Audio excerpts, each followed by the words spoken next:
Oh, good Lord.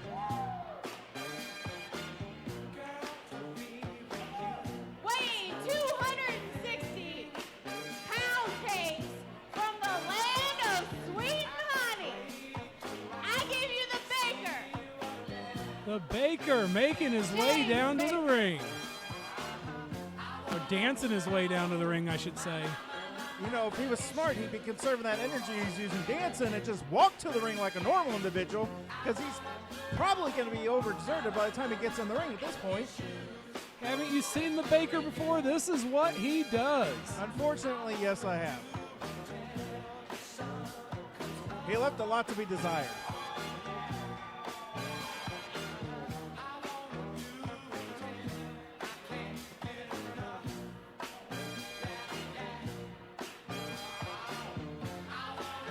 I told you to warn me when people like this show up. There's not enough alcohol in the world to make this guy, you know, impress me here. And I mean, I've been wrong once or twice before. So, I mean, I'm not. Well, you're wrong about being wrong, because you're wrong all the time. No, I'm not. But this crowd in Mount Vernon is thoroughly entertained by the Baker. I've got you on video agreeing that I'm right very often. So. But you know what they say about the sun shining. All I know is he should be conserving his energy. What's up, guys? How you guys doing here? Guys having fun? Whoa, love baby sweet. But I have a little, I like having fun. I love to boogie all night, baby, But I got me a little challenge. I challenge for the IWA Heavyweight Champion, Chris K. And guess what? I'm ready to boogie down, baby. Woo! This guy thinks he can hang with the IWA Champion, Chris K. Are you kidding me? Well, we're going to find out, because here comes Chris K down to the ring. Oh, I can't wait for this, man.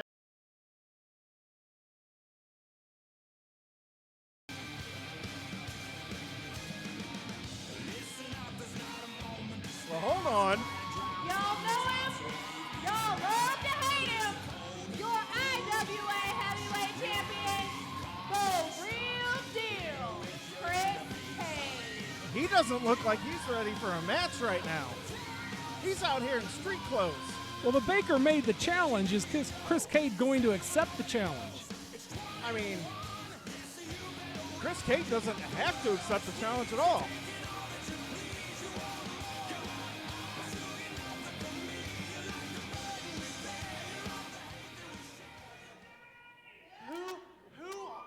Who are you?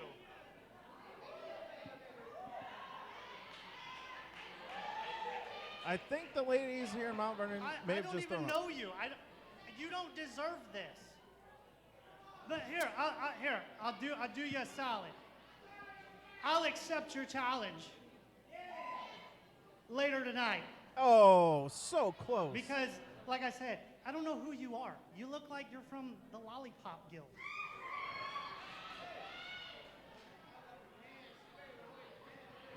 You ain't gonna be dancing later, bud.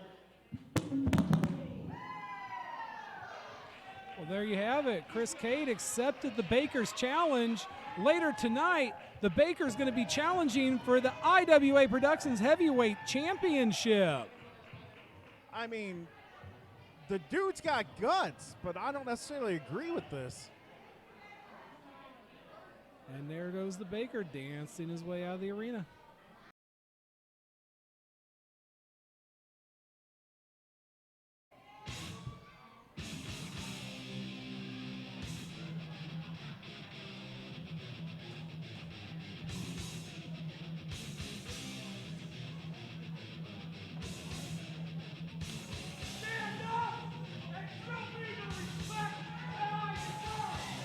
Weighing 210 pounds from Chicago, Illinois, I give you Mike, the Masterpiece Masters. The Masterpiece, Mike Masters, out of Chicago, Illinois. Any relationship to that other masterpiece that we used to see on TV? I don't think so. Oh, okay. This guy looks like he's in better shape anyway. Mike Masters is a longtime veteran wrestler out of the Chicago region. If you name somebody, Mike Masters has probably defeated him. You. I said name somebody. That's right, you're no one.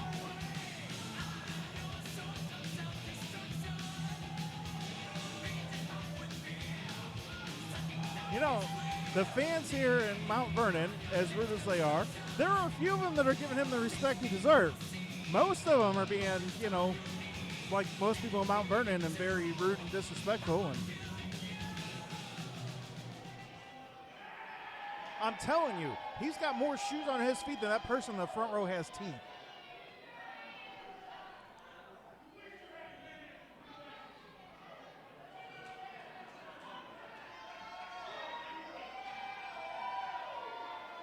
Don't you wish you had a physique like that?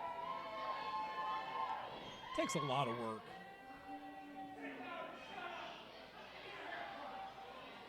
I like this thing called food. Speaking of food, there's a great restaurant next door, the Ringside Buffet. If you're ever in Mount Vernon for whatever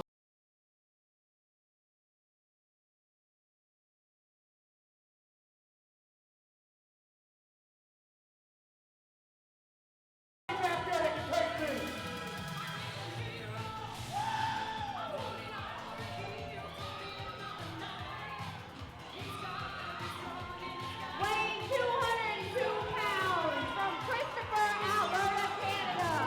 He is the Northern Saint, Tony Flood.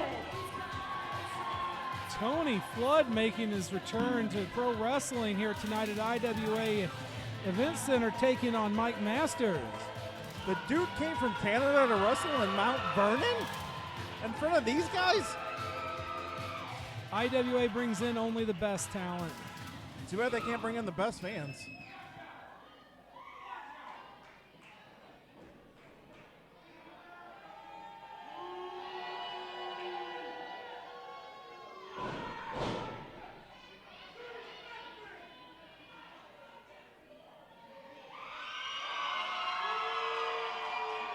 I just want to point out the irony here. We've got of the crowd here in Mount Vernon cheering for a Canadian with a gigantic American flag on the wall here in the IWA Event Center.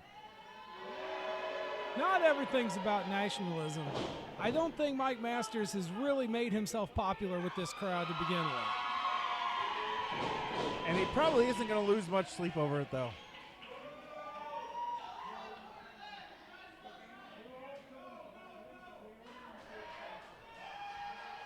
Mike Masters and Tony Flood having a bit of a showdown to see who can get more support from the crowd. All this is really doing, I think, is just upsetting the masterpiece here.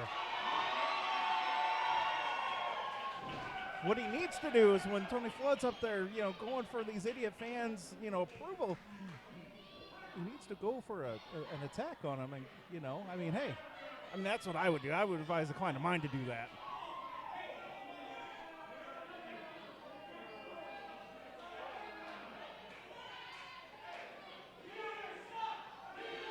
Oh, come on, really?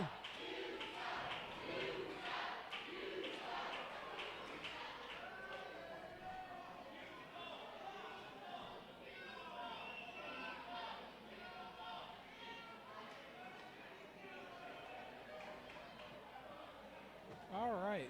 Scott Cross is getting some order taken in this match right now. Somewhat. I was going to say, I don't think I've ever heard that his name in order, unless he's ordering food, put in the same sentence. Referees checking the competitors, making sure nobody has an illegal object to bring into the ring. Can we check that he's got the correct prescription on his glasses, though? Because I don't think he does. And there's the bell.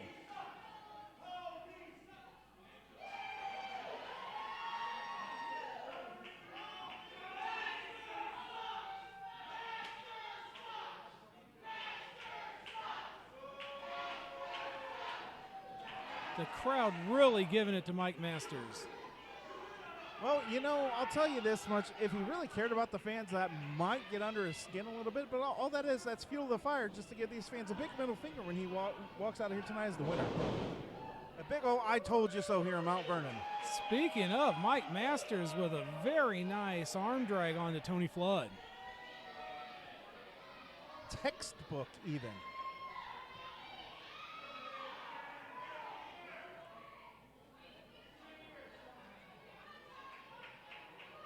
Two competitors circling around each other. Lock up again. Neither one of them want to make the mistake. Oh, look at that. Wow. He almost threw him out of the ring. Did you see that? I did. Did I say that first one was textbook? I take that back. That one was textbook. It was almost a masterpiece of a move. It was.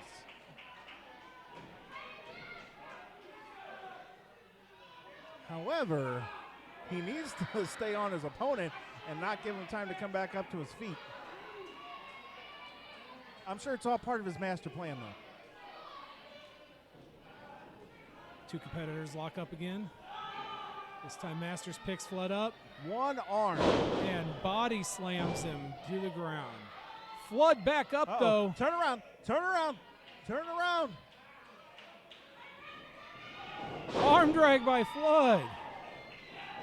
Hip toss. And body slam by Tony Flood onto Mike Masters, who's now getting out of the ring. But it wasn't a one-arm body slam. I just want to point that out.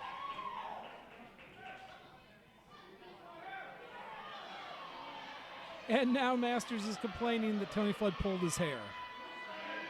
I mean, I'm just throwing this out there. Referee Scott Cross is dumb enough to believe that most of the time.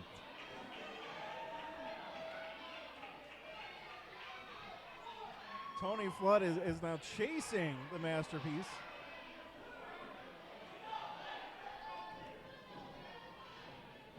Oh! Did you see? Did you hear that kick?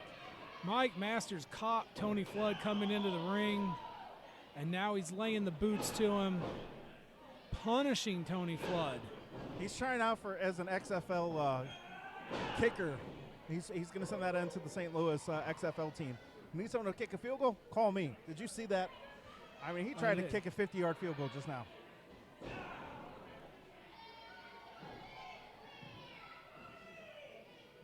And now it looks like Mike Masters has undone the tape on his wrist and is choking Tony Flood with it. What are you talking about? What are you talking about? I didn't see anything like that. He had him in a legal, a headlock.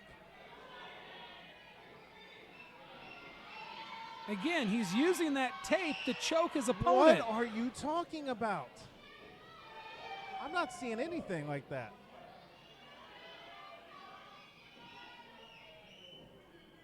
Shane Jones, you need to get your eyes. Oh! And another field goal attempt on the ribs of Tony Flood. I think that one was good this time. Mike Masters taking a rest position, leaning on the ropes, getting a 5 count. Using every second of that, too. Did you notice that? Just mocking the referee. And by rest position, I mean kneeling on the neck of Tony Flood. I mean, that's just how he was comfortable.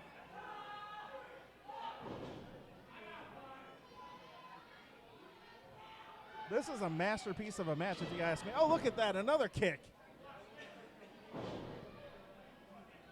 Told you. We're going to make sure this gets sent into the XFL there. And a leg drop by Mike Masters. Get another slow count.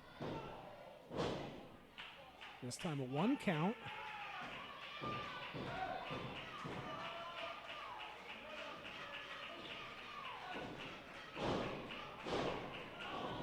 I mean, was it a great strategy to go for another pin attempt? No, but it made Tony Flood exert that much more energy to kick out of the pin attempt. It did, and sometimes that's a sound strategy. Tony Flood tried to fight his way back up. It was cut off quickly by Mike Masters. The KG veteran knows how to avert that effort by his opponent. And then a right hand right to the chin. That'll stop your opponent as well. Oh, of course. Drapes that leg over the rope and is choking Tony Flood on the middle rope. Breaks the count before the 5 count. right to the ribs again. He is working on those ribs tonight. Have you ever had a bruised or broken rib, Jason? Oh, yeah, quite a few times. The ability to function ceases when those ribs are injured. You can't do anything. You can't move. You can't breathe. You go, oh! Shane Jones, have you ever taken a shot to the nuts like that? I have. Your ability to function ceases. You can't breathe. You can't move. Uh-oh. Oh! Drop kick by Tony Flood. Woo! Oh, almost had the 3. I'm just saying, if the masterpiece on the middle to kick out after, I totally understand. But I think it's going to take a little bit more than that to keep him down. He might be singing a couple octaves higher tonight in the shower, but it's going to take more than that to put him out. Oh, look at that. Just a Masters distracts the ref and manages to land the low blow onto Tony Flood. I mean, he got the job done. The referee didn't see it. And as Tony's able to kick out, even though he's been injured in the lower midsection. Let's be honest here. It was right in the pills. It was right in the pills. That it was.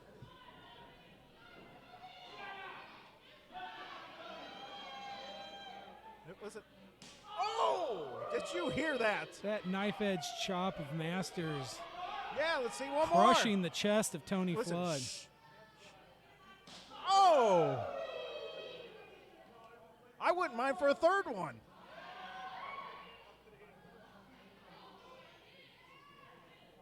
Uh-oh. Swing and a miss.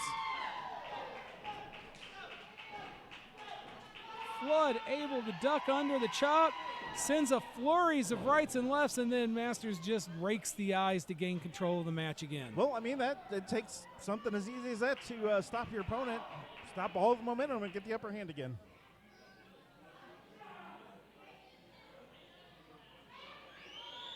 He is telling these fans to shut up, though. I think not the greatest strategy here. You should just stay on your opponent there, but, I mean, clearly he's got the upper hand in this match.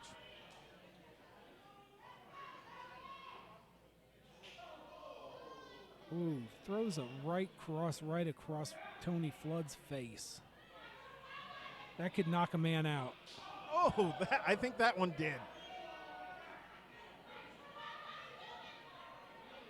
Tony Flood thinks he's back in Canada, eh?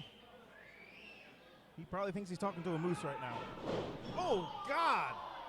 Just slung him across the ring into the corner. Did you see the amount of force that he hit those turnbuckle pads with?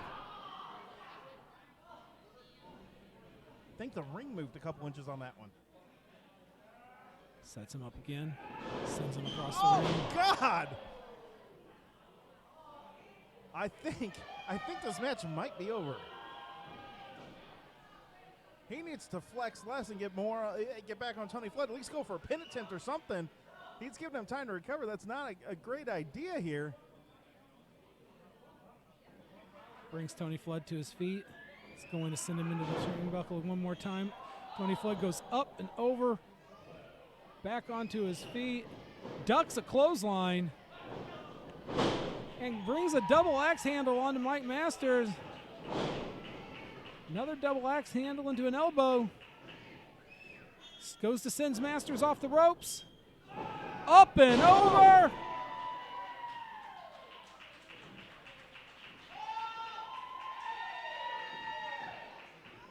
Oh, I don't like this idea. This is not smart. You just got your opponent on the mat. You need to stay on him. Tony Flood going to the top rope. High risk move here.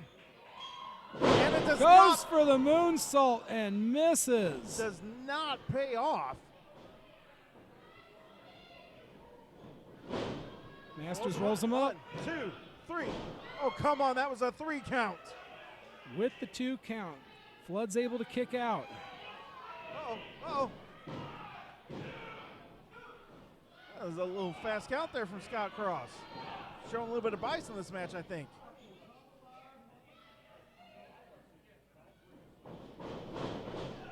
Up and over. Oh, he caught him. Masters caught him. What's Mike Masters got up his man? Oh, he's doing squats with him. Oh! Into a TKO. I think that could be it. 1, 2, 3. Oh, Masters pulls him up. He doesn't want the win just yet. Normally, I'm okay with this strategy, but a guy like Tony Flood, I don't think that's a great idea. I mean, he's had his way with him this entire match, but I don't think that's a great strategy. Picks him up. It looks like he might be going for another TKO. Uh-oh. Flood rolls it over into a sunset flip. And there he goes. Oh, Rolls him up with the 3 count. Mike Masters has no clue what's going on. Claims Tony Flood was pulling the tights. I couldn't quite tell. That's why you take the victory any way you can get it. He may not have been done, but he had this match clearly in hand. He is the clear winner. Tony Flood. And he decided to play with him a little too much, and Tony Flood makes him regret that decision. One bad choice cost Mike Masters the match.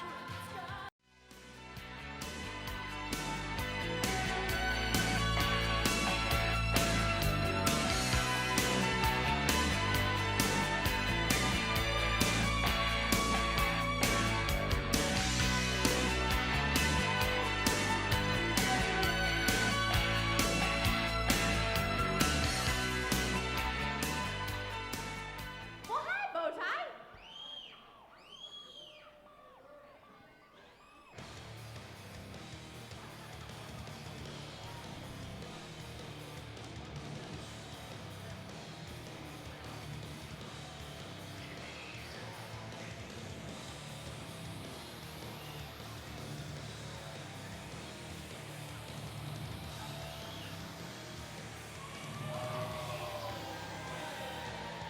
Well, Shane, he wasn't out here for Devastation Inc.'s tag match.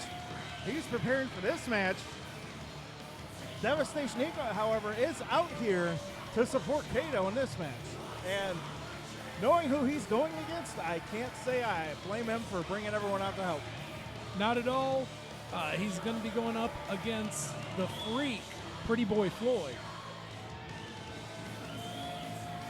Accompanied by Naomi Nightmare is the controversial one, Kato. Hey. Don't boo me and don't hate me because you ain't me, alright? Look, I see a lot of ugly people here tonight. Really ugly people. I have to agree And it with him. starts with this lady, this kid who looks like he should be golfing right now. Hey, if I were you, I'd ask my mom to give me money back for that shirt. It's ugly. And you got a girl over here stuffing her face with nasty food right now instead of watching a real man in this ring.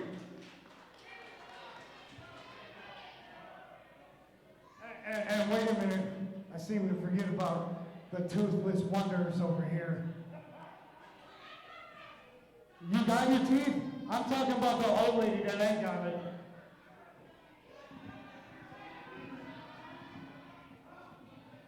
Of course he needs no introduction, y'all. Devastation Inc. over here. I'm fairly certain he's from Phoenix's Last Nerve and was managing to tap dance all over that last nerve.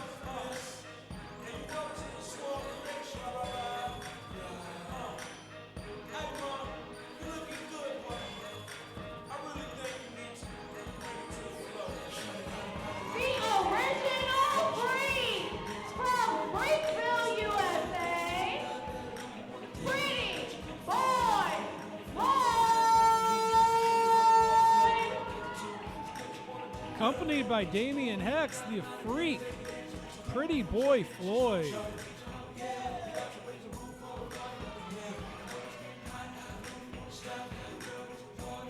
I don't know, Damian Hex running around the ring. I think the fans are way more excited to see Floyd than they are him, but When you're going up against Devastation Incorporated, it doesn't hurt to have a little bit of backup in the ring or outside the ring.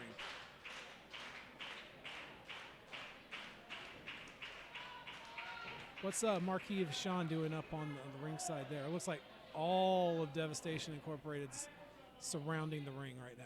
Yeah, but, I mean, it's Marquis Vachon. He's not doing anything helpful. Pretty Boy Floyd used to be the leader of Devastation Incorporated. And referee Jude has just called for Devastation Incorporated to get kicked out of ringside, kicked out of the arena, sent to the back.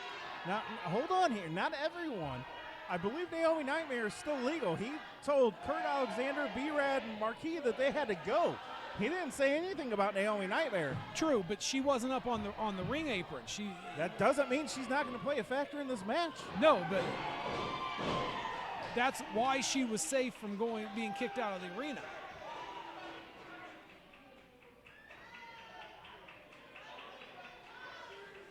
See, I mean, this is what I'm talking about. If Marquis Vachon were smart, he would have just kept his cool and stayed away, and then he could stay out here for this match and possibly help Kato win. But instead, he got up on the ring apron, and he got tossed too.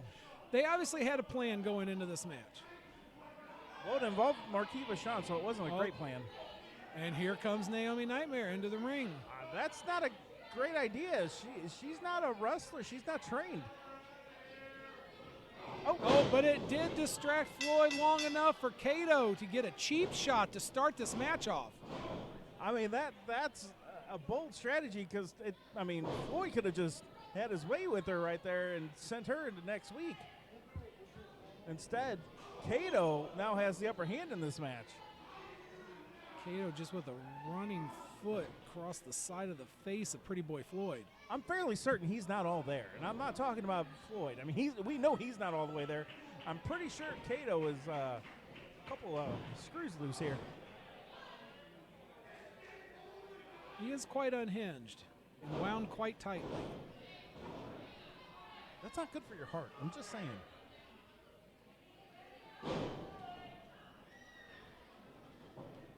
Kato just slamming Floyd's head into the mat and then throwing rights and now elbows into the chest of Pretty Boy Floyd.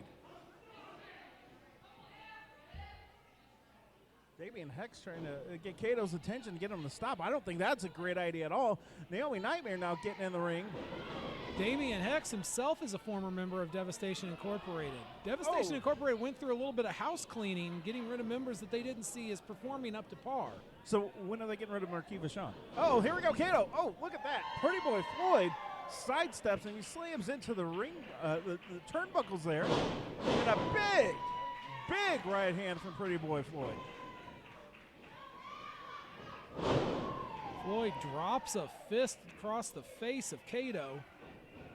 And that's the thing with someone that's been around like, make a wish. Like Pretty Boy Floyd, you give him just that little opening, he's going to take full advantage of it. Just gave Kato the 7-10 split. Well, that's just not right. Give him a minute to recover. Oh. I don't remember the last time I saw a right hand land a guy like that. I'm not certain where that last right hand landed. We both know where that last right hand landed. I mean, let's be honest. What the hell? It was a low blow. Uh-oh. Looks like Floyd's looking to split the uprights here. Oh, God. Let's hope they didn't have plans for later. And then wraps the knee around the ring post. I just want to point out Damian Hex is still outside the ring on the ground. I think we need to clean up on aisle 2. Floyd puts him up into a suplex and brings him down. Pretty Boy Floyd in control of the match at this time. But that was a dumb idea right there. If he would have hooked a leg or put a little more effort into it, he could have maybe won this match.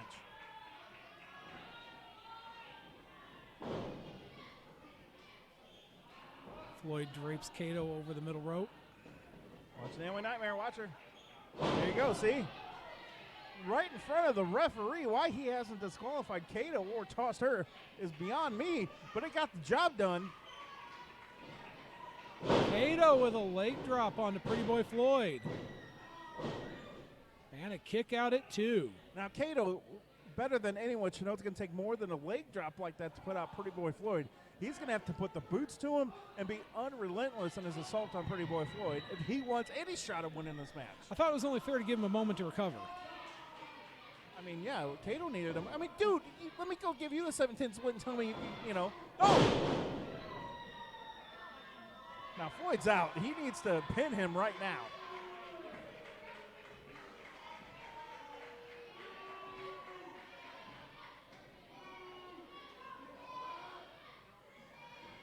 I'm just saying, man, you hit another guy in the pills, you might want to give him a second.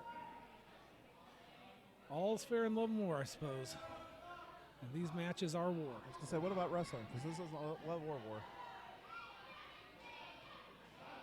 Kato going to the top. He's got to be careful here. Floyd's recovered. I don't necessarily know that Floyd has recovered so much as that was kind of desperation there, and I think it paid off. Now Kato's hang out to dry and at Floyd's mercy. Hey, I've got something that we're going to have to do for journalistic purposes. I need you to take a right hand from Floyd just so we know you can tell me how it feels, because it can't feel good. We'll have to arrange that for a later time. Floyd has him up on his shoulders. Whoa, hits him with the one-winged angel. And that's it. Wow. What a dominant performance by Pretty Boy Floyd tonight. And your winner, Pretty Boy Floyd.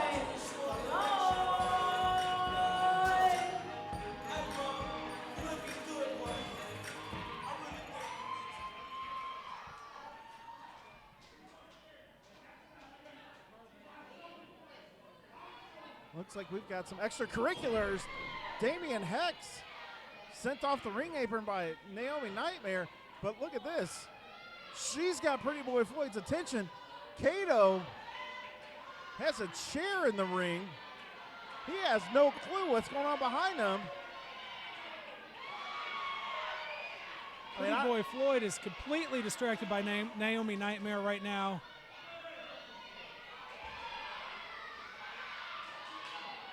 I don't think this was so much picking up a victory as it was just hurting Floyd.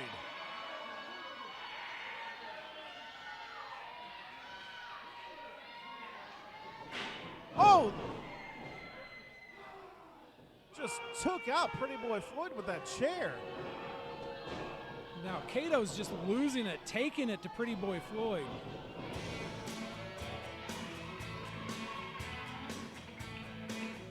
He's got a chain. He's going to be choking Floyd. Wait, Naomi Nightmare's trying to stop him.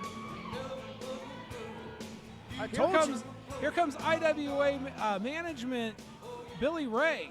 I'm telling you, he's quite a few screws loose. I think he's lost it tonight. But he's got head of security, Dale Winchester, in the ring, and Dale's got his trusty kendo stick. Oh! He went after Billy Ray, and Dale Winchester just laid him out with that kendo stick. I mean, you play with fire, you're going to get burned eventually.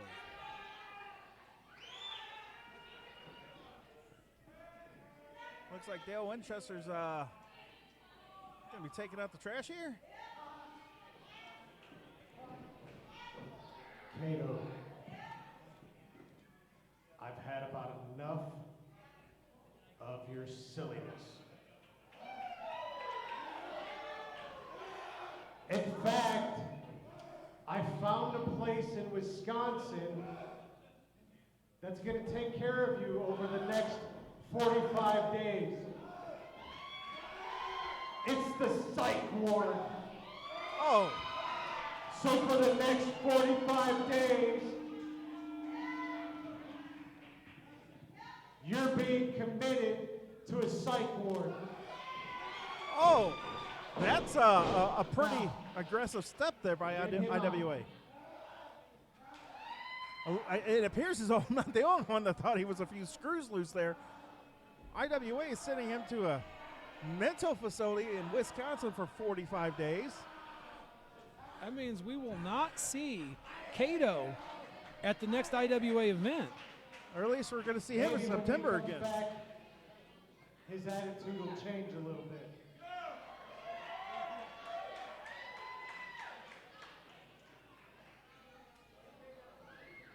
It's about time you did your job that I pay you for. You know, I can't disagree with the boss there.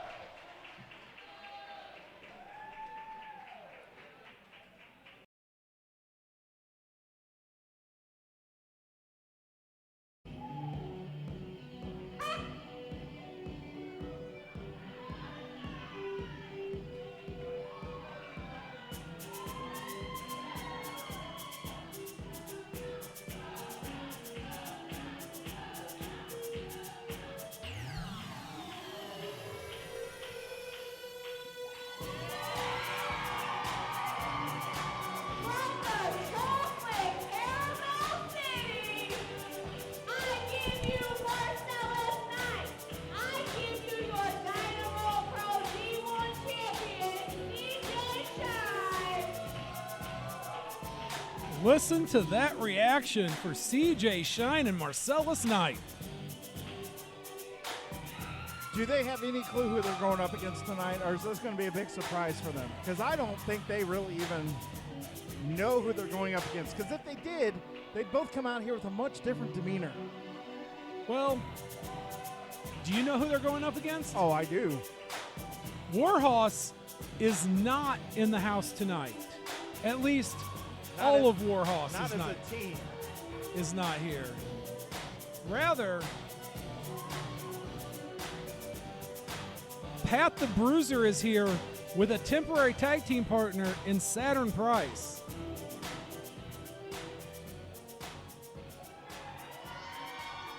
Well, welcome to the ring, gentlemen. No, why isn't she that cordial to everyone else that gets in the ring? Huh? As a professional, she should do that. I believe she's as cordial to everybody as they are to her. That's not true. I'm very cordial to her, and she gives me the cold shoulder all the time. That's when you call her Toots. It's a term of endearment.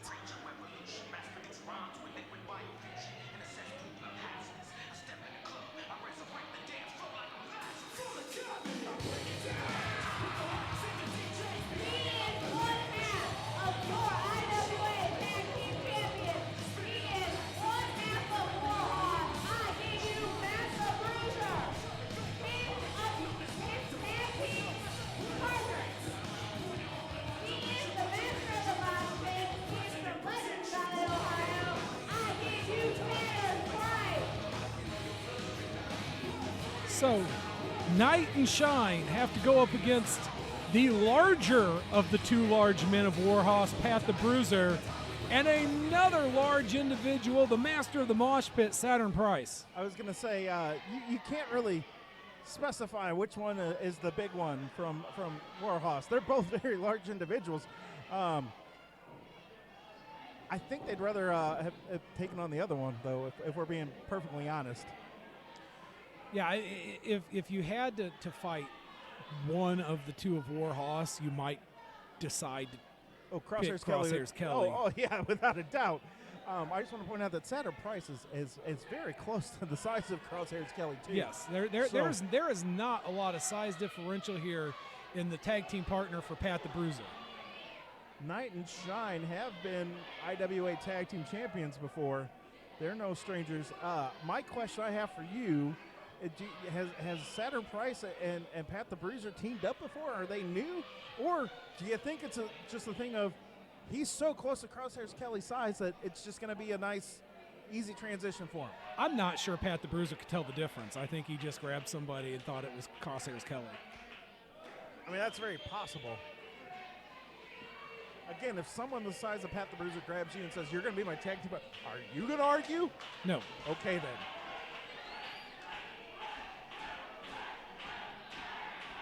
So because Crosshairs Kelly is not here, this is not for the IWA Tag Team Championships, correct? No, I do believe this is non-title. Okay. I mean, we have had it happen before where one member of the team couldn't make it, but the tag titles are still up for grabs. It has happened before in IWA Productions.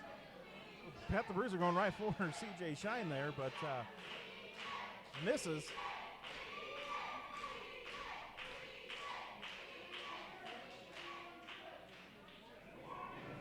Saturn Price and CJ Shine locking up in the middle of the ring. And CJ busting out some dance moves, and I'm not sure Saturn Price appreciates that so much. I don't think he realized that he was dancing with CJ Shine. He may not know the antics of CJ Shine or Marcellus Knight. He's going to find out. I don't trust either one of them.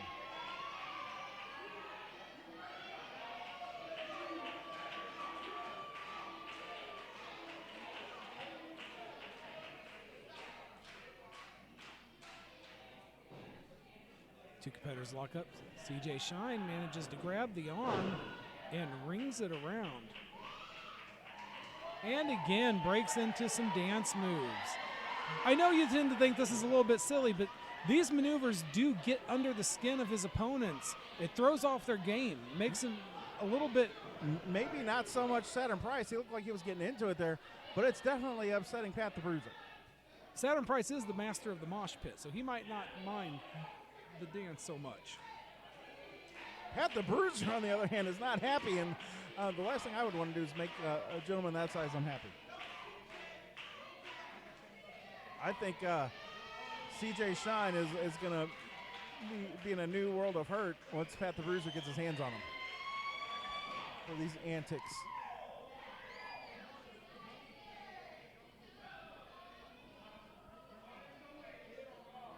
Pat the Bruiser warning him that he's going to try to dance with him. I think Saturn Price is prepared for it this time.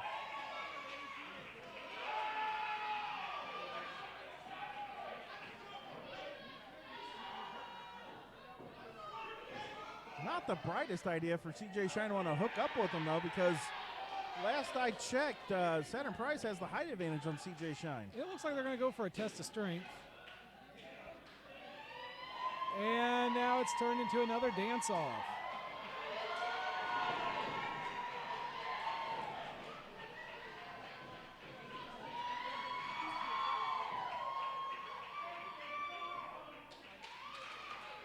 Someone want to tell CJ Shine we're at a wrestling show, not a dance-off?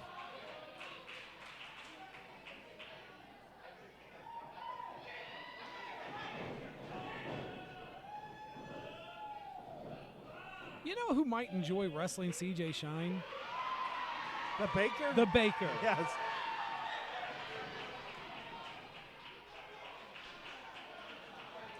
I'm really shocked that Pat the Bruiser hasn't just tagged himself in and put an end to all this.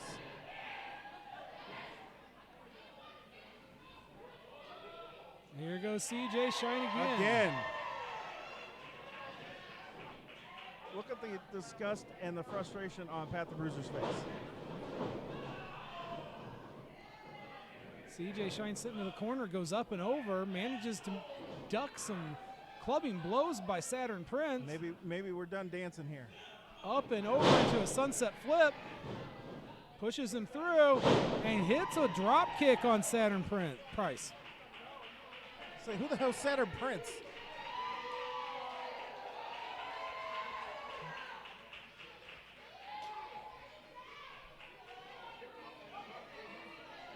Uh-oh, I don't like the look on CJ Shine's face. He's going airborne. Through the ropes and knocks him down. He better watch out, though, because here comes Pat the Bruiser. Pat the Bruiser misses a clothesline. Eats a right, eats another right, eats two at the same time, and down goes Pat the Bruiser. That's the only way. The only shot they have of trying to take down Pat the Bruiser is to double team him like that. Because, I mean, obviously he's got the size. I think he's as big as Marcellus. Oh! Marcellus Knight and CJ Shine put together. Marcellus Knight, now the legal man, comes in, hits a splash in the corner. And Saturn is down.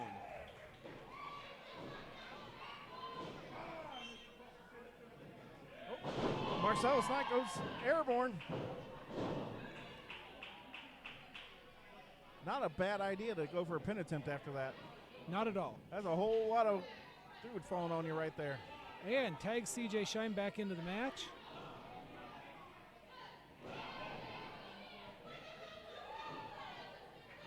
Here comes CJ Shine, and oh, he's tripped up by Pat the Bruiser. No, Pat the Bruiser lost his balance and went to go just try to regain his balance. That's what it was. Distracts CJ Shine for long enough for Saturn Price to hit the side slam. Did you see the impact of that slam by Saturn Price? I mean, seriously. Pretty sure every ounce of oxygen that was in CJ Shine's lungs escaped on that slam.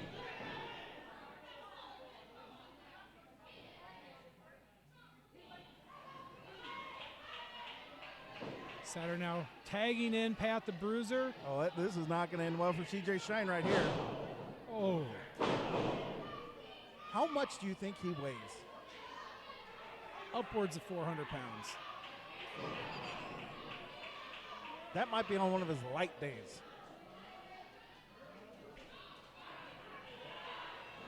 Now Pat the Bruiser has CJ Shine on the middle rope, has him strung over, is choking him. Just putting all of his weight on the throat and neck of CJ Shine.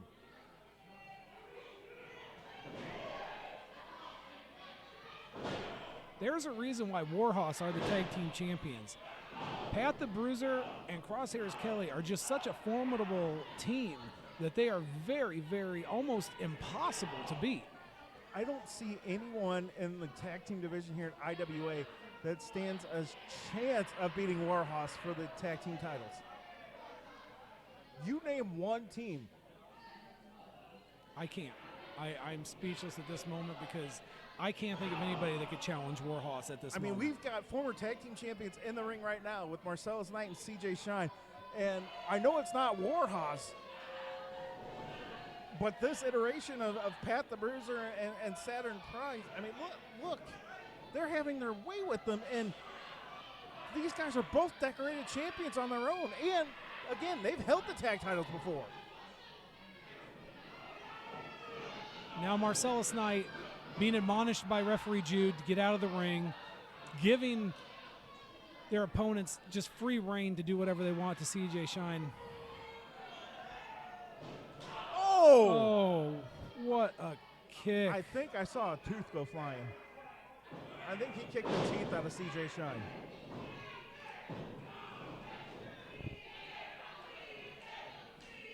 Marcellus Knight needs to get out of the ring or he's going to hurt his partner more than he is help there.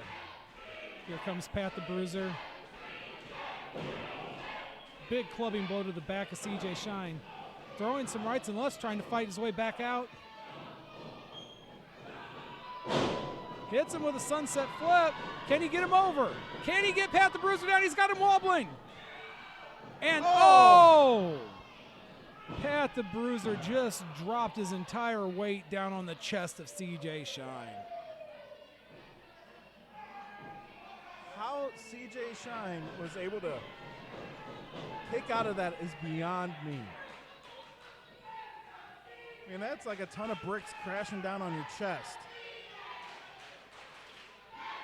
Let's overlook the fact that Pat the Bruiser is upwards of 400 pounds on a light day.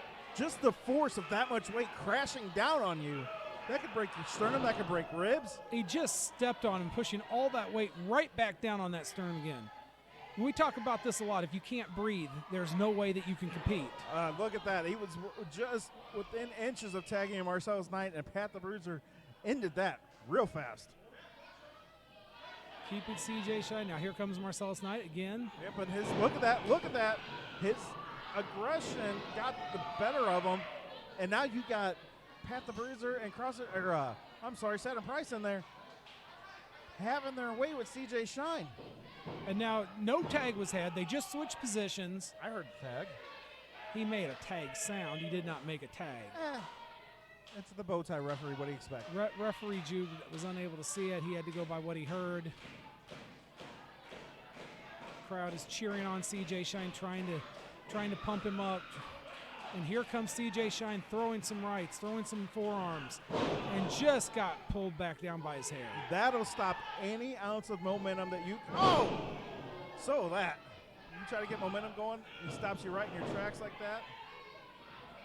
There goes Marcellus Knight breaking up the count. If they want any shot at this, CJ Shine needs to make a tag desperately. Like the people here in Mount Vernon desperately need to use deodorant, that's how he needs to make a tag. I think the people here in Mount Vernon are delightful.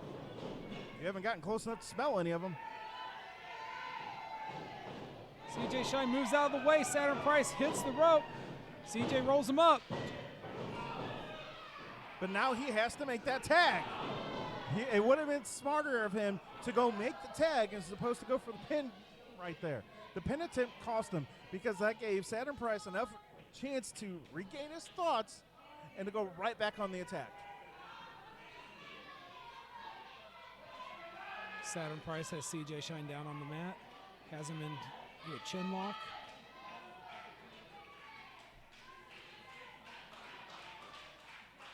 CJ Shine fighting his way to his feet, trying to break the maneuver, going off the ropes, and gets hit by Pat the Bruiser. Oh, God. And slammed down by Saturn Price. Luckily, Marcellus Knight's able to break up the pin attempt. If Marcellus Knight, if he were any later, this match would have been over. Marcellus Knight, by the skin of his teeth, got in there to break that pin up. Here's the tag. Here comes Pat the Bruiser. CJ Shine still needs to make a tag. Marcellus Knight, I don't think has been legal in this match at all. Or no, I believe it was. Very briefly. Oh, again, CJ Shine trying to fight his way out of his predicament, and Pat the Bruiser just shoves him into the corner. Now picks him up onto the top turnbuckle. Now, if you're Marcellus Knight, do you even bother getting into this match, or do you just let CJ Shine just finish the match out and get beat and you go home unscathed?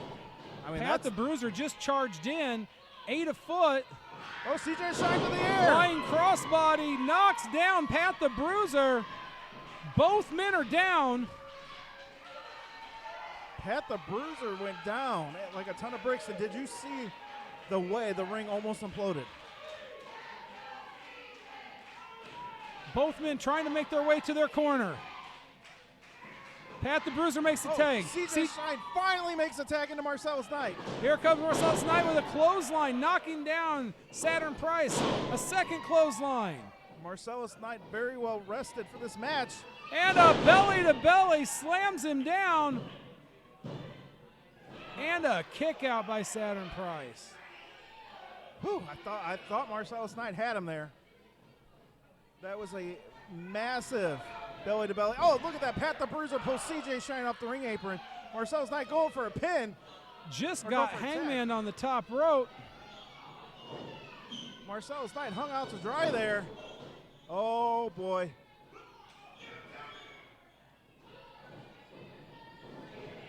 Oh, pop-up powerbomb on Marcellus Knight.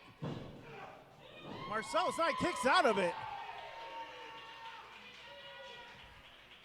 How is that even possible that Marcellus Knight kicks out of that? How strong is Pat the Bruiser to be able to push Marcellus Knight up in the air for that pop-up powerbomb? Marcellus Knight is not a small individual. Uh-oh, Marcellus Knight ducks out of the way. Pat The two hit each other. Flying drop kick from CJ Shine.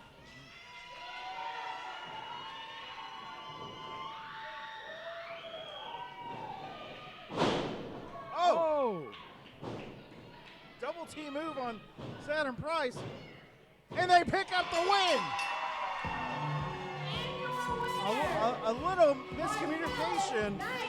They're a little rusty. But they pick up the win tonight in a match that, let's just put it honestly, Pat the Bruiser and Saturn Price should have won. They should have, except for they both went to punch Marcellus Knight. He ducked, they hit each other, gave just the opening that Knight and Shine needed in order to pick up the victory in this match. Pat the Bruiser's getting the hell out of here with his tag title.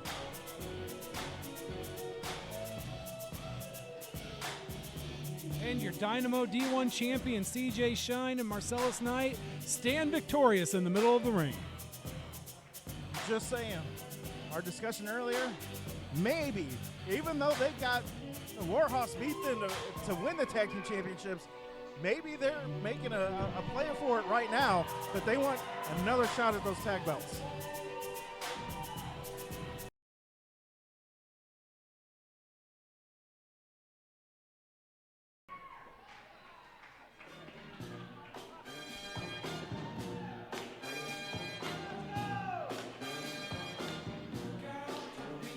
Once again, weighing 260-pound cake from the land of sweet and honey, I give you James Baker.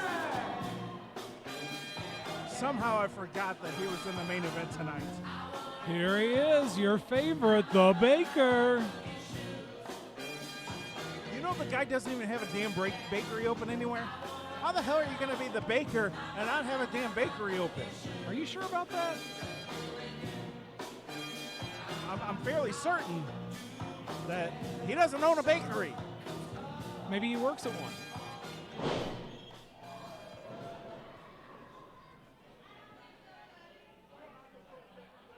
Again, he needs to stop with the dancing and be more concerned about the beating he's about to take from the IWA champion, Chris Cade.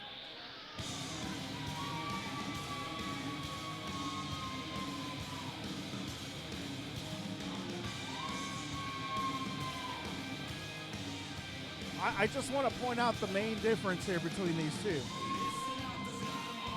Champion, not champion. Weighing 210 pounds from Memphis, Missouri, he is the real deal, Chris Cade. You know, Chris Cade's gone a long way to make himself chairman of IWA. By that I mean he's been taking that chair to everybody he's in the ring with. I mean, when you're the champ, you need to make a point and you need to assert your dominance. I don't see any problem with that.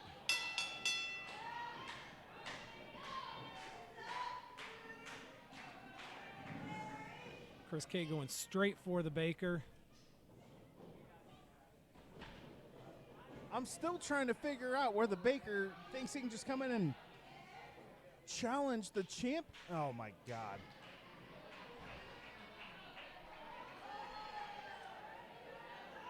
I mean, who let this guy in the building?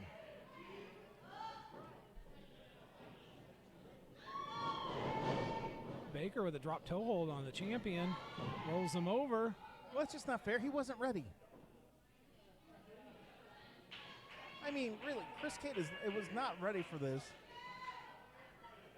Chris Cade is the one who accepted the challenge. That's neither here nor there. When you're a champion the caliber of Chris Cade, it takes you weeks to mentally prepare for your opponent. And he didn't have that luxury. He got thrown into a match with this guy, and there you go. His match strategy is going to have to be figured out on the fly, which I have no doubt that Chris Cade's going to be able to do to a T.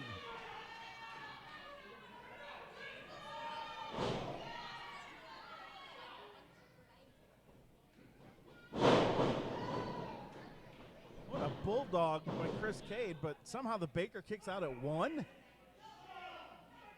Maybe Chris Cade didn't catch him with everything he had on that one. I don't know. Mr. Doferbrains managed to kick out, though. Oh! Cade throwing a solid closed fist onto the Baker. Gets him into the corner. You know, I'm just saying. I don't understand why he thinks he can come out here and challenge the champion, but, I mean, it worked. Here comes the Baker. Patty cake chopping his way over to the corner. I don't Gives think Chris Cade a knife edge chop. I don't think he caught all that one, though. And he may have just upset the champion. Cade reverses the throw off the ropes. Gets grabbed into a belly-to-belly by the Baker.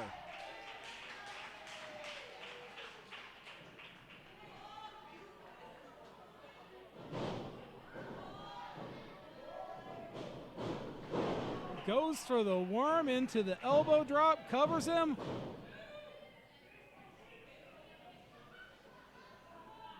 See what I mean? Chris Cade had no real match strategy going. That's not fair to the champion. But he does have the champion's advantage. At any point in time, he can just decide, I'm done, and he can walk away. I'm not sure what happened there. It looks like Chris Cade got the Baker in the eyes somehow. Oh, God. He's got him wrapped up in a submission hold. Hit that Urenge into the arm lock. And Chris Cade wins the match by submission. I mean, the Baker came out fighting,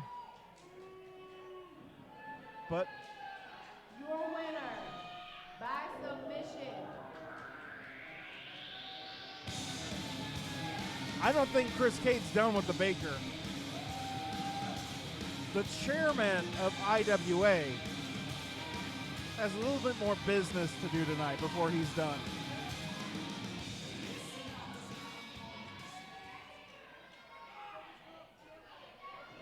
The Baker has no clue where he's at. Referee Jude, you think he just heard a gunshot the way he reacted there. Chris Cade in the ring with the chair, and I think the Baker's going to get introduced to the chair.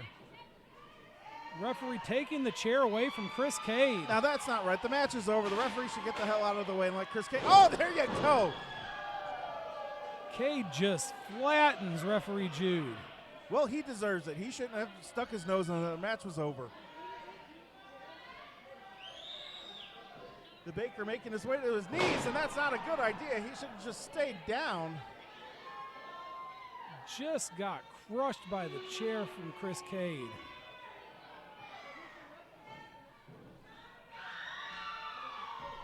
And here comes Shrapnel. What the hell is Shrapnel doing out here making a save? Oh, now he's got Chris Cade's championship. Shrapnel laying claim to a title shot with the champion. Shut up, the boss is out here. This night isn't over for you. Now you're going to defend the belt against Shrapnel. What? But since you knocked my referee out, I've got a special guest referee. What the hell is he doing? What, I mean, I never said the boss was the smarter, and this is definitely not fair.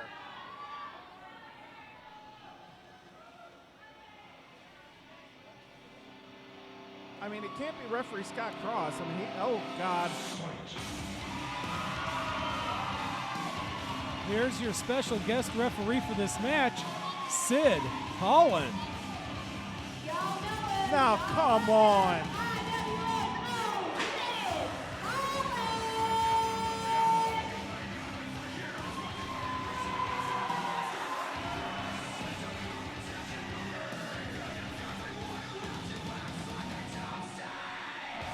Now, this isn't even, you cannot tell me this is not fair.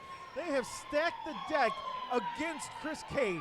He had to come out and fight the Baker, defended his title successfully. His match is over. He should be done. Instead, now he's got to defend it against Shrapnel, which, why he stuck his nose in here, I don't know. And now he's got Sid Holland as a referee. He's not going to call this down the middle. As you said, this is wrestling and it's not fair, and those that will do whatever it takes to win will be successful, correct? I never said that.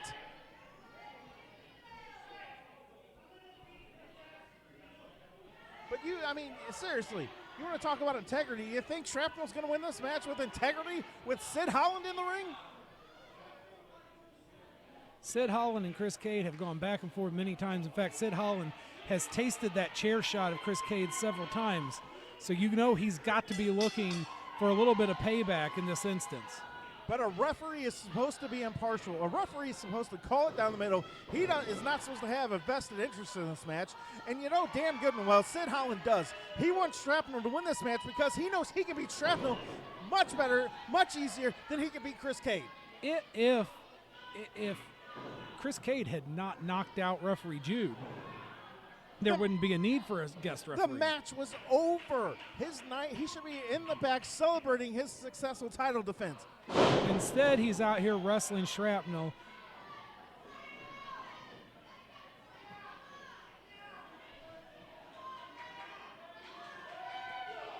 Shrapnel being strung over the middle rope.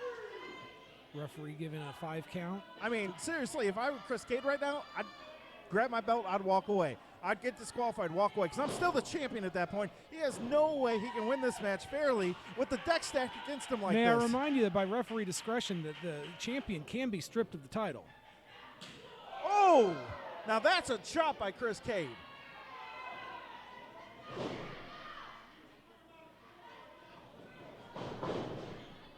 I can tell you how this is going to work. Chris Cade's going to have to knock Shrapnel out. He's going to have to be knocked out for several minutes in order for Sid Holland to even know how to count to 3.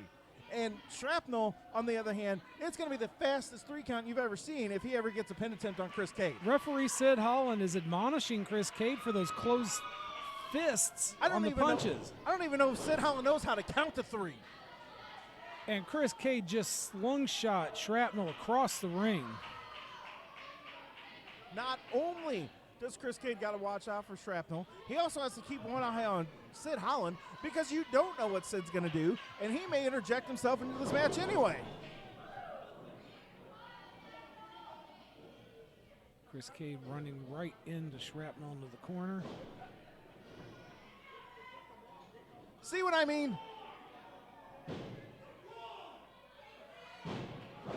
Referee with the 2 count.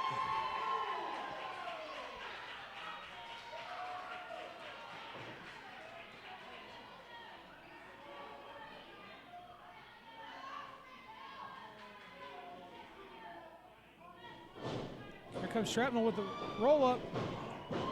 And a very fast count by Sid Holland. 2 count by the referee.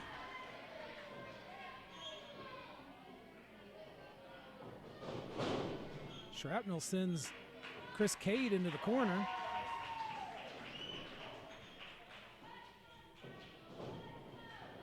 Shrapnel going airborne.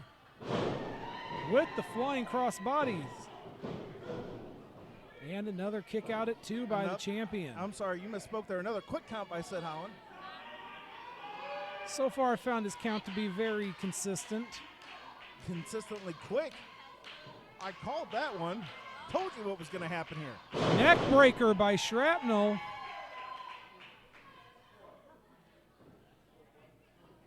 At this point, Shrapnel should have went for the cover there because he probably would have won the championship. Brings Cade to his feet.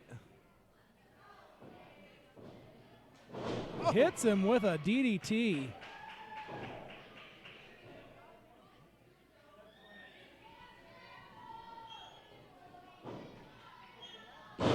Hits the moonsault off the middle rope. Didn't catch all of it. Caught enough, though, Chris Cade. Now, I'll give Sid Holland that much. That was a much better count that an impartial referee should have. But you know Sid Holland is not impartial.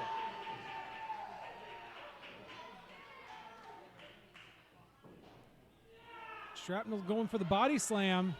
I don't know if he can get Cade off his feet. Cade has no problem picking up Shrapnel and slamming him to the ground. I don't know if that's a smart move by Chris Cade, because that man is responsible for your counts. Sid Holland actually got to the mat much quicker that time. As he's cheering on Shrapnel. Are you kidding me? He's just checking on him, make sure he's okay. Really? He claps up. Come on, let's go. Really?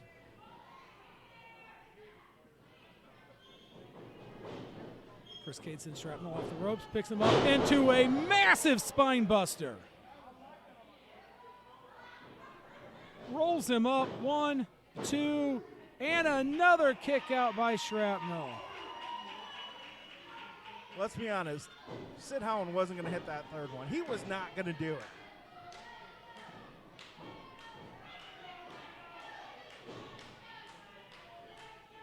I really think the only way that Chris Cade's going to win is he's literally going to have to knock Shrapnel out, or someone's going to have to come out here and throw in the towel for Shrapnel. Shrapnel with a drop kick right to the chin of Chris Cade.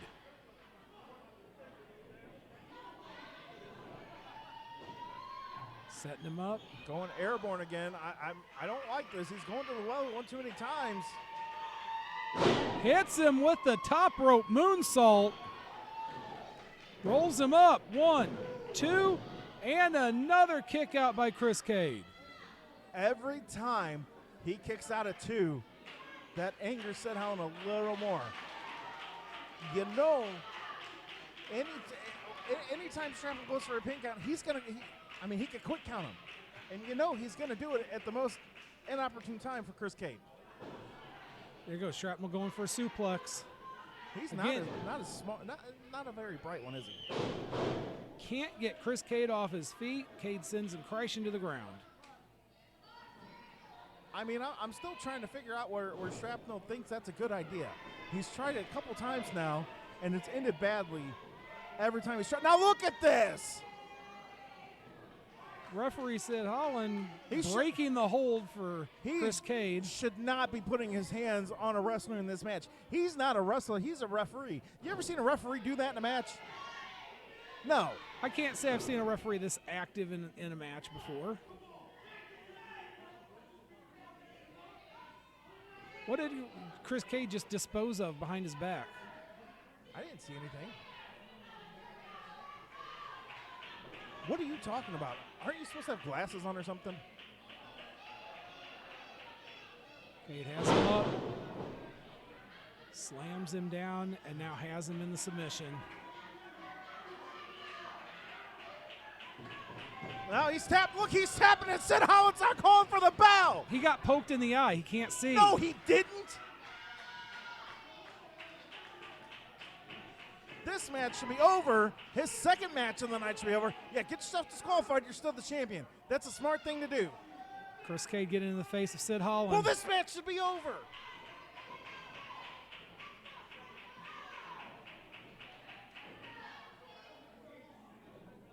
There you go.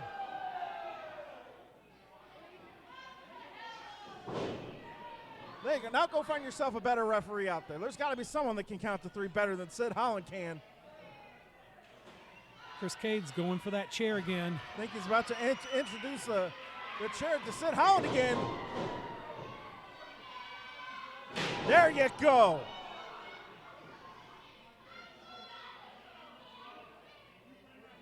Hit him again. Hit Sid Holland again. Teach him a lesson.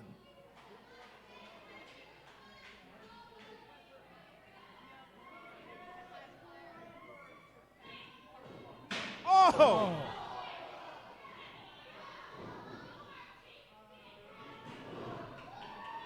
Sid Holland sends Chris Cade down into that chair. Cade able to get away from the chair shot, though. Sid Holland did not connect with that chair shot. See, this is the kind of referee you want out here for a high caliber match like this? No, you need a real referee out here, not someone pretending it's Halloween. Go get the toothless guy in the front row that's got a referee shirt on. I'm sure he's a better referee than Sid Holland. Not sure what the referee's decision here is. I'm not sure if it's a no decision. Your winner by disqualification, Shrapnel. Point made by Chris Cade. Chris Cade escapes with the heavyweight championship, but Shrapnel gets the win. Yeah, but he's not the champion. The belt cannot be transferred on a disqualification, so your IWA Heavyweight Champion is still the real deal, Chris Cade. The chairman of IWA, smarter than Sid Holland, gets himself disqualified using the chair, and he's still our champion. One thing's for certain, things aren't over between Chris Cade and Sid Holland.